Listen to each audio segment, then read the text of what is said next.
Hello everyone, আজকে আমরা refraction of light দেখব। আগের দিনের ভিডিওগুলোতে আমি রিফ্লেকশন অফ লাইট পড়িয়েছিলাম। যারা এখনও পর্যন্ত সেই ভিডিওগুলো দেখোনি তারা কিন্তু অবশ্যই দেখে নিও, নইলে কিন্তু এই চ্যাপ্টারটা বুঝতে অসুবিধা হবে, ঠিক আছে? কারণ সব কিছুই রিলেটেড। হ্যাঁ, সো রিফ্র্যাকশন অফ লাইট বলতে কী বুঝি আমরা? ধরো একটা বিভেদ তল ধরছি আমি। এটা বিভেদ তল মানে ওপরে একটা মিডিয়াম রয়েছে, সাপোজ এটা এয়ার মিডিয়াম মানে লঘু মাধ্যম, আর নিচে একটা মিডিয়াম রয়েছে, সাপোজ এটা ওয়াটার মিডিয়াম। ওয়াটার হতে পারে, সেটা গ্লাস হতে পারে, মানে একটা ডেন্স মিডিয়াম, ঠিক আছে? এইবার সাপোজ একটা রশ্মি এসে পড়লো, তাহলে এই বিভেদ তলের উপর একটা রশ্মি পড়লো, দেখো একটা বিন্দুতে এসে পড়েছে, সেই বিন্দুটাকে বলবো কি আমরা আপাতন বিন্দু, ঠিক আছে? Incident point. তাহলে এই বিন্দুতে তুমি কি করবে, এই যে সারফেসটা রয়েছে এই সারফেসের একটা পারপেন্ডিকুলার ড্র করবে, সেই পারপেন্ডিকুলারটাকে আমরা বলে থাকি নর্মাল বা বাংলায় বলে অভিলম্ব। ক্লিয়ার হয়েছে? তাহলে এই রশ্মিটা পড়লো, তাহলে এটা ইনসিডেন্টে, তাহলে এটাকে আমি সিম্পল ইনসিডেন্টে বলতে পারি। এইবার ইন্টারেস্টিং পয়েন্ট হচ্ছে কি, যখনই রশ্মিটা একটা লঘু মাধ্যম থেকে ঘন মাধ্যমে আসবে তখন কি হবে, অভিলম্বের দিকে সরে আসবে, অভিলম্বের দিকে সরে আসবে। এটা আমাদের কি রিফ্র্যাক্টেড রে, রিফ্র্যাক্টেড রে। ক্লিয়ার হয়েছে? এটাকে সিম্পল তুমি আরও বলতে পারো। তাহলে দেখো এইখানে এই যে অভিলম্বের সঙ্গে অ্যাঙ্গেল করলো ইনসিডেন্ট, এটাকে বলবো আমরা কি ইনসিডেন্ট অ্যাঙ্গেল। আর এইখানে রিফ্র্যাক্টেড ডেটা যে অভিলম্বের সঙ্গে অ্যাঙ্গেল করেছে সেটাকে বলবো আমরা কি রিফ্র্যাক্টেড অ্যাঙ্গেল। ক্লিয়ার হয়েছে?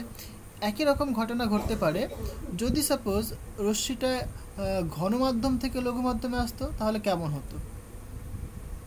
এই তো। সো সাপোজ এটা আমাদের ঘন মাধ্যম, মানে এটা সাপোজ গ্লাস বা ওয়াটার বলতে পারো, আর এটা তোমার এয়ার। ক্লিয়ার হয়েছে? এইবার রশ্মি আসলো, এই আসলো রশ্মি, তাহলে যে পয়েন্টে পড়লো সেখানে তুমি একটা অভিলম্ব ড্র করবে, নর্মাল ড্র করবে। নর্মাল ড্র করলে এটা তোমার নর্মাল। এইবার রশ্মিটা কী হবে, যেহেতু ঘন মাধ্যম থেকে লঘু মাধ্যমে আসছে সুতরাং অভিলম্ব থেকে দূরে সরে যাবে। ক্লিয়ার হয়েছে? তাহলে এটা ছিল তোমার ইনসিডেন্ট রে, আর এইটা এখানে তোমার রিফ্র্যাক্টেড রে। তাহলে এখানে দেখো এই যে অ্যাঙ্গেলটা, এই অ্যাঙ্গেলটা তোমার কতখানি আই ধরলাম, তাহলে এটা তোমার ইনসিডেন্ট অ্যাঙ্গেল, আর এইখানে এই অ্যাঙ্গেলটা কিন্তু আর। ক্লিয়ার হয়েছে? তাহলে এখানে তুমি দেখতেই পাচ্ছ যে যখনই রশ্মি ডেন্স মিডিয়াম থেকে যখন লঘু মাধ্যমে যখন পড়ছে তখন কি হচ্ছে, রিফ্র্যাক্টেড অ্যাঙ্গেলটা কিন্তু ইনসিডেন্ট অ্যাঙ্গেলের থেকে বেশি হচ্ছে। আর এই ক্ষেত্রে দেখো ইনসিডেন্ট অ্যাঙ্গেলটা কিন্তু রিফ্র্যাক্টেড অ্যাঙ্গেলের থেকে বেশি হয়। জিনিসটা ক্লিয়ার হয়েছে?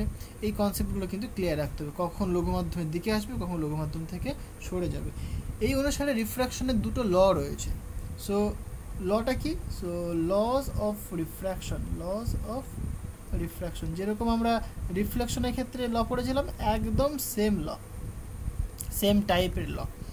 ফার্স্ট ল কি বলছে, এই যে ইনসিডেন্ট রে আইআর, রিফ্র্যাক্টেড রে অ্যান্ড নর্মাল, এরা সবসময় কি হবে, সবসময় কিন্তু একটা প্লেনেই থাকবে, লাই ইন আ প্লেন, ঠিক আছে? ইন দ্য সেম প্লেনও বলতে পারো, সবসময় কিন্তু একটা প্লেনে থাকবে। মানে দেখো এই ইনসিডেন্টে যদি এইভাবে আসে, মানে এটা তুমি একটা খাতা ধরতে পারো বা এটা তুমি বোর্ড ধরছো, তো এই বোর্ডের প্লেনেই কিন্তু এই ইনসিডেন্ট রে, নর্মাল, রিফ্র্যাক্টেড রে থাকবে, একটা প্লেনে থাকবে। এরকম নয় যে ইনসিডেন্ট রে এবং রিফ্র্যাক্টেড রে আলাদা প্লেনে হয়ে গেল, আলাদা প্লেনে কিন্তু হবে না। তুমি এটা এক্সপেরিমেন্ট করে প্রমাণ করতে পারো। সেকেন্ড ল কি বলছে? সেকেন্ড ল বলছে স্নেলের সূত্র, অ্যাকচুয়ালি সেকেন্ড লটা। ধরো এই মিডিয়ামটা তুমি নিয়েছো, এই মিডিয়ামটা রিফ্র্যাক্টিভ ইন্ডেক্স সাপোজ বলছি μ1 বা এয়ার নিলে পরে তুমি μ a বলতে পারো, আর এই মিডিয়ামটা সাপোজ তোমার μg ধরি, গ্লাস বা μ2 ধরতে পারো, ঠিক আছে? সো একদম সিম্পল ফর্মটা মনে রাখো তুমি। তাহলে যখনই ইনসিডেন্টে মানে ইনসিডেন্ট এটা পড়লো তো ইনসিডেন্ট অ্যাঙ্গেল আই, তাহলে এখানে তুমি কি বলবে, এই μa, so μa into sin incident angle equal to μg into sin refracted angle। Clear হয়েছে? মানে এই মিডিয়ামে refractive index into sine angle, আর এই মিডিয়ামে রিফ্র্যাক্টিভ ইন্ডেক্স ইন্টু এর সাইন অ্যাঙ্গেল, এইভাবে জিনিসটা মনে রাখো, ঠিক আছে? মানে যেই মিডিয়াম বলবে সেই মিডিয়ামটা রিফ্র্যাক্টিভ ইন্ডেক্স ইন্টু সেই মিডিয়ামটা সাইন অ্যাঙ্গেল দেখবে, আর যে মিডিয়ামটা রিফ্র্যাক্টেড হচ্ছে সেই মিডিয়ামের রিফ্র্যাক্টিভ ইন্ডেক্স ইন্টু তার সাইন অ্যাঙ্গেল। ক্লিয়ার হয়েছে? মানে এখান থেকে তুমি এরকমভাবে বলতে পারো যে sine I divided by sine R equal to, সুতরাং মিউ এ, আচ্ছা মিউ এ নয়, হ্যাঁ mu G by mu A হবে। So mu G by mu A, এইটাকে আমরা সিম্পল ফর্মে লিখতে পারি। এটাকে এরকম লিখতে পারি আমি, সুতরাং sine I divided by sine R that is equal to A mu G. তাহলে এই যে এ মিউ জি বললাম, এই এ মিউ জিটাকে সাধারণত বলা হয়ে থাকে রিলেটিভ রিফ্র্যাক্টিভ ইন্ডেক্স। ঠিক আছে, তাহলে এখানে এ মিউ জি এইটাকে লিখে থাকি আমরা, দেখো যেটা আগে থাকবে তার রেসপেক্টে হবে, সুতরাং mu G by mu A হবে। এইটাকে বলে থাকি আমরা relative refractive index, refractive index. আর এখানে যে আমি সিম্পল যে মিউ লিখছি, মানে এটাকে বলে তোমার একদম মানে পরম প্রতিসরাঙ্ক। ঠিক আছে, এই মিউ জি বা মিউ এ এটা তোমার কি রিফ্র্যাক্টিভ ইন্ডেক্স, রিফ্র্যাক্টিভ ইন্ডেক্স। যেরকম এটা আমি এ দিয়েছি, তুমি বলতে পারো অফ এয়ার, যে কোনো যে মিডিয়ামটা তুমি বলবে। সিমিলারলি যদি এটা লেখো তুমি, তখন কি লিখবে তুমি রিফ্র্যাক্টিভ ইন্ডেক্স, এখানে লিখবে তুমি অফ, এটা জি দিয়েছি মানে গ্লাস, এখানে 1 2 তুমি লিখতে পারো। এই যে রিফ্র্যাক্টিভ ইন্ডেক্স বলছি আমি, এই রিফ্র্যাক্টিভ ইন্ডেক্সের ডেফিনেশনটা কি? আচ্ছা, এখানে এই যে এটা লিখলাম, এটাকে বলা হয় থাকে স্নেলের সূত্র। This is Snell's law, Snell's law. Clear হয়েছে? আমি সবসময় রেকমেন্ড করি এইটাকে মনে রাখার জন্য। এইটাকে মনে রাখো, কারণ এটা মানে বেশি সোজা না, এটা তুমি গুলিয়ে ফেললেই কিন্তু একদম গেল, অঙ্কর মিলবে না। সুতরাং এইটাকে মনে রাখো, যে মিডিয়াম সেই মিডিয়ামের রিফ্র্যাক্টিভ ইন্ডেক্স ইন্টু তার সাইন অ্যাঙ্গেল ইকুয়াল টু অন্য মিডিয়ামের রিফ্র্যাক্টিভ ইন্ডেক্স ইন্টু তার সাইন অ্যাঙ্গেল। এই রিফ্র্যাক্টিভ ইন্ডেক্সের ডেফিনেশনটা কি হয়? ডেফিনিশন, রিফ্র্যাক্টিভ ইন্ডেক্সটাকে বলা হয় থাকে ফ্রি মিডিয়ামের লাইটের speed, the speed of light in vacuum, speed of light in vacuum, সেটাকে আমরা সি দিয়ে লিখে থাকি, divided by speed of light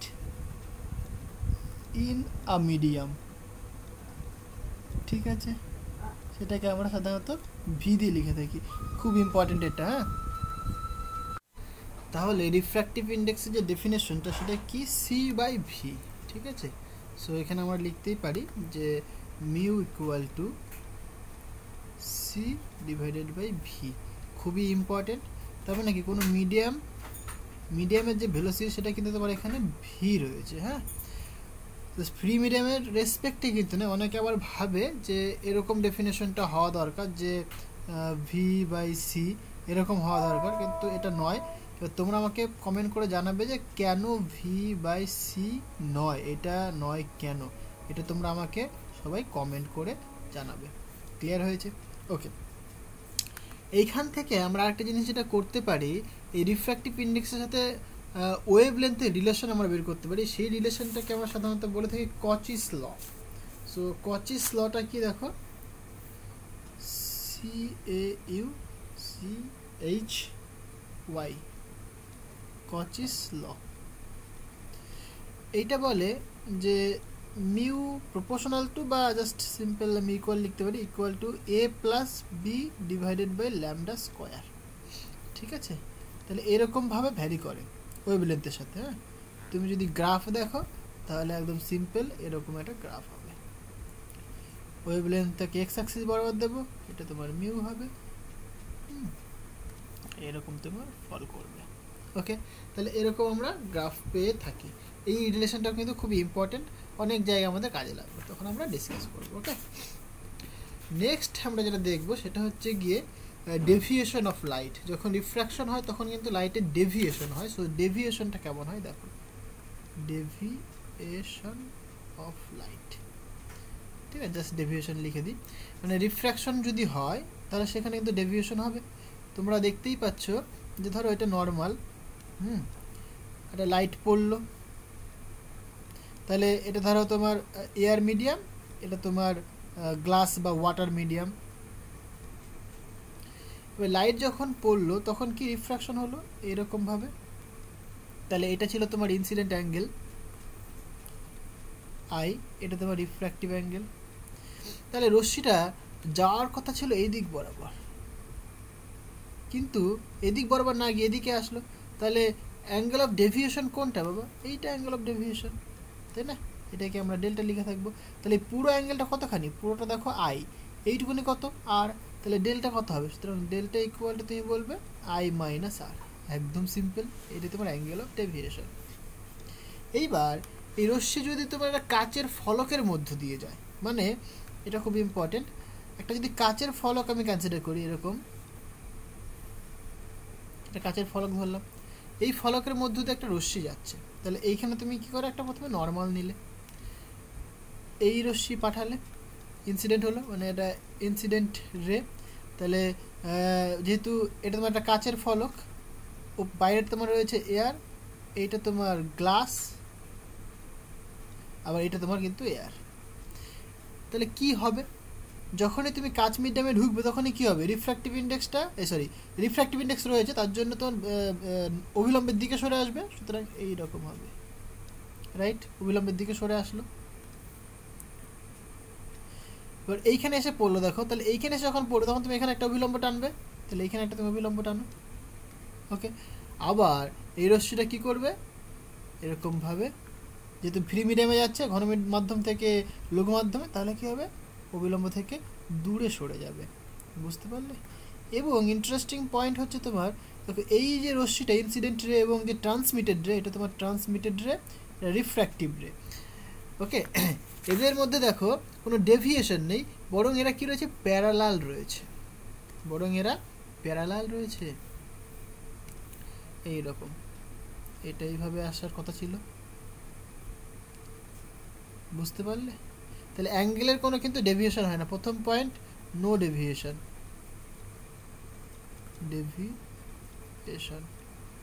বরং কি হচ্ছে? পার্শ্বীয় সরণ হচ্ছে, ঠিক আছে? এটাকে বলে আমরা lateral shift, lateral shift, SHIFT। Clear হয়েছে? এই যে শিফটটা কতখানি হয় সেটা আমরা এখানে বের করব। এবং এই যে অ্যাঙ্গেলটা, এটা তোমার ছিল সাপোজ ইনসিডেন্ট অ্যাঙ্গেল I1, এখানে রিফ্র্যাক্টিভ অ্যাঙ্গেল R1, ওকে। তাহলে এইটাও কত হওয়া দরকার? দেখো এই অ্যাঙ্গেলটা একান্তর কোণ, তাহলে এটাও তোমার R1ই হওয়া দরকার, তাই তো? তাহলে এটা R1 হলো। আর এই যে এটা তোমার, এটা ট্রান্সমিটেড অ্যাঙ্গেল, এটা তোমার I2 ধরো। তাহলে I1 আর I2 কত হবে সেটা আমরা এখানে বের করতে চাইছি, একদম সিম্পল। তাহলে এই পয়েন্টে তুমি স্নেলের সূত্র কাজে লাগাও। তাহলে এয়ারের রিফ্র্যাক্টিভ ইন্ডেক্স তুমি বলবে মিউ এ, গ্লাসের রিফ্র্যাক্টিভ ইন্ডেক্স তুমি বলবে মিউ জি, আবার এখানে এয়ার, তাহলে মিউ এ লিখবে। তাহলে এখানে তুমি কি লিখতে পারো? সুতরাং স্নেলের সূত্র মিউ এ সাইন মধ্যবর্তী অ্যাঙ্গেল আই হলো মিউ জি সাইন মধ্যবর্তী অ্যাঙ্গেল R1। তাহলে এটাকে তুমি 1 নম্বর নাম দিয়ে রাখলে। আর এই পয়েন্টে দেখো তুমি স্নেলের সূত্র কাজে লাগাতে পারো, সুতরাং তুমি লিখবে mu G sine R1 equal to mu A sine I2। তাহলে এখান থেকে দেখো এই যে লেফট সাইডে এটা, রাইট সাইডে এটা রয়েছে সমান, তাহলে আমি সুতরাং বলতেই পারি mu A sine I1 equal to mu A sine I2, okay. তাহলে এইখান থেকে কিন্তু আমরা বলতেই পারি যে মিউ এ কেটে গেল, তাহলে sign I1 equal two sign I2, সুতরাং I1 ইকুয়াল টু I2 বলতে পারি, I1 ইকুয়াল টু I2। জিনিসটা ক্লিয়ার হয়েছে? তাহলে দেখো আমরা কি বলতে পারছি, তাহলে ইনসিডেন্ট অ্যাঙ্গেল এবং যে ট্রান্সমিটেড অ্যাঙ্গেল তারা কিন্তু সেম, ওকে। এইবার কতখানি সরণ হলো সেই সরণটা আমরা বের করতে চাইছি। তাহলে এইখান থেকে তুমি একটা এর উপরে একটা পারপেন্ডিকুলার ড্র করো। আচ্ছা, রশ্মিগুলোর নাম দেওয়া যাক। এটা ধরলাম P, Q, R, S। এর উপর নর্মাল টানলাম, কি বলে এটাকে, ধরো তোমার এনই বলছে এটাকে, ঠিক আছে? এগুলোকে নর্মাল এন প্রাইম করে দাও, হ্যাঁ, ওকে। তাহলে তুমি যখন এরপর নর্মাল টানলে, ভালো করে দেখো, তাহলে অ্যাঙ্গেলটা কত? 90 ডিগ্রি হয়ে গেল, ঠিক আছে? তাহলে এই অ্যাঙ্গেলটা কতখানি? পুরোটা ছিল কত? I1, এইটুকুনি কত? R1, তাহলে এইটুকুনি কত হয় বাবা? I1 মাইনাস R1 হবে। তাহলে এই অ্যাঙ্গেলটার রেসপেক্ট একটা লম্ব, হ্যাঁ, এই অ্যাঙ্গেলটা যেহেতু 90 ডিগ্রি, সুতরাং এটা অতিভুজ হয়ে গেল। তাহলে সাইন থিটার যদি আমি সূত্র কাজে লাগাই, তাহলে কি লিখতে পারি যে suppose sign I1 minus R1 লম্ব বাই অতিভুজ হবে। তাহলে লম্ব মানে কত এখানে, এই RN বাই অতিভুজ, অতিভুজ মানে কত এইটা, সুতরাং QR। ওকে, তাহলে এখান থেকে তুমি RN ইকুয়াল টু বলতে পারো RN equal to QR into sine I1 minus R1। এই sign R1 minus I1 minus R1 এটাকে আমি ভাঙতে পারি, এটাকে আমরা কী লিখতে পারি বলো তো, সাইন A কস B, তাই তো, যেহেতু মাইনাস রয়েছে মাইনাস থাকবে এখানটায়, cos A sine B। Okay, so এখান থেকে তুমি একটা কাজ করতে পারো। আচ্ছা, এটাকে 1 নম্বর নাম দিয়ে রাখি এইখানে। আচ্ছা 1 নম্বর 3 নম্বর দিই। এইখানে দেখো কিউএনটা আমি কিন্তু জানি না, কিউএনটা বের করা যাক। তাহলে কিউএনটা কী করে বের করব? তাহলে তুমি দেখো এইটা তোমার R1, তাই তো, তাহলে পুরোটা যদি জানো তুমি এইখানে এসে পড়বে। হ্যাঁ, তাহলে এইটা তোমার লম্ব হবে, এটা তোমার ভূমি হবে, এটা তোমার অতিভুজ হবে। তাহলে আমি এর রেসপেক্টে কি বলতে পারি, এটা এটা রেসপেক্টের লম্ব, এটা ভূমি। তাহলে এই অ্যাঙ্গেলটা রেসপেক্ট আমি বলতে পারি না। দেখো এইটুকুনির উইথ আমি কনসিডার করে দিলাম টি, থিকনেস, কাঁচটার থিকনেস আমি টি কনসিডার করে দিলাম। তাহলে আমি বলতেই পারি যে কস R1 ইকুয়াল টু ভূমি বাই অতিভুজ, ভূমি মানে টি বাই অতিভুজ, অতিভুজ মানে কত বাবা, QR। তাহলে এখান থেকে তুমি QR ইকুয়াল টু বলতেই পারো যে টি ডিভাইডেড বাই কস R1, তাই তো। তাহলে এই ভ্যালুটা তুমি এখানে পুট করতে পারো। তাহলে সুতরাং ফ্রম 3, সুতরাং RN that is equal to QR মানে কত, T divided by cos R1 into sine I1 cos R1 cos I1 sin R1। এখান থেকে তুমি RN ইকুয়াল টু বলতে পারো টি বাইরে থাকলো, cos দিয়ে ভাগ করে দিলে পরে এখানে পড়ে থাকবে sin I1 মাইনাস এটা হবে তোমার cos I1 sin R1 divided by cos R1, এটা পড়ে থাকবে, রাইট। সুতরাং এখান থেকে তুমি কি বলবে, এই যে আচ্ছা এটাকে রাখো 1 নম্বর, এটাকে নাম দিয়ে রেখে দাও 4 নম্বর নাম দিয়ে রেখে দাও। তাহলে এটা পেলাম আমি। তাহলে এইখানে এক কাজ করা যাক, সবগুলোকেই ইনসিডেন্ট অ্যাঙ্গেলের আকারে নিয়ে চলে আসি। কেন বলছি, কারণ সেটা সুবিধা হবে, কারণ আবার তোমার কারণে কি এই যে রিফ্র্যাক্টেড অ্যাঙ্গেলটা বের করতে হবে, তার থেকে কি সবগুলোকে ইনসিডেন্ট অ্যাঙ্গেল নিয়ে চলে আসি, তাই না। তাহলে তুমি স্নেলের সূত্র কাজে লাগিয়ে দাও। এই প্রথমে পয়েন্টে তুমি স্নেলের সূত্র কাজে লাগিয়ে দাও, তাহলেই হয়ে যাবে তোমার। তাহলে এখানে তুমি কি বলবে যে mu A sine I1 equal to mu G sine R1, তাই তো। এইখান থেকে তুমি সাইন R1টাকে লিখতে পারো mu A by mu G into sine I1। Okay, এই মিউ এ বাই মিউ জিটাকে এরকমভাবে লিখি, তাহলে বেশি সুবিধা হবে। সাইন R1 ইকুয়াল টু এই এটাকে বাইরে নিচে নিয়ে চলে আসি, তাহলে কি থাকবে পরে সাইন I1 ডিভাইডেড বাই, তখন তুমি লিখতে পারো মিউ এ জি, কারণ এ মিউ জি মানে কি লেখো তুমি বাবা, এটা বাই এটা লেখো, এটাকে এখানে করে দাও, তাহলে হয়ে যাবে তোমার। ওকে, এই ভ্যালুটাকে এবার তুমি এই যে ভ্যালুটাকে তুমি এবার এইখানে পুট করে দেবে। তাহলে এখানে তোমার কসও রয়েছে, মানে কস R1 রয়েছে, তাহলে কস R1 আবার কত হবে, root over of 1 minus sine square theta, সুতরাং 1 মাইনাস সাইন মানে এখানে তোমার দেখো sine square I1 divided by A mu G তার হোল স্কোয়ার। ওকে, তাহলে এই ভ্যালুগুলোকে পুট করে দাও।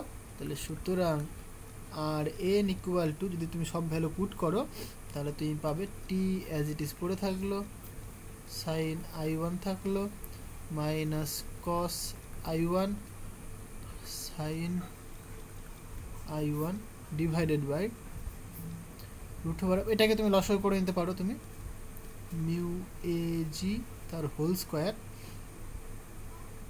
Minus sine square, right, minus sine square i1, এরকম টার্মটা তোমার পড়ে থাকবে। ওকে, সো এটাই কিন্তু তোমার আলটিমেট সলিউশন হয়ে যাবে, মানে এটাই তোমার ল্যাটেরাল সরণ। হ্যাঁ, তাহলে যেখানে তুমি সাইন i1টা কমন নিতে পারো, এটাই তোমার সলিউশন, এটাই তোমার ল্যাটেরাল শিফট। ওকে, ঠিক আছে, আজকে এই পর্যন্তই থাক, দেখা হবে আবার নেক্সট ভিডিওতে নেক্সট প্রবলেমগুলো নিয়ে। ওকে, চলো, সো থ্যাংক ইউ।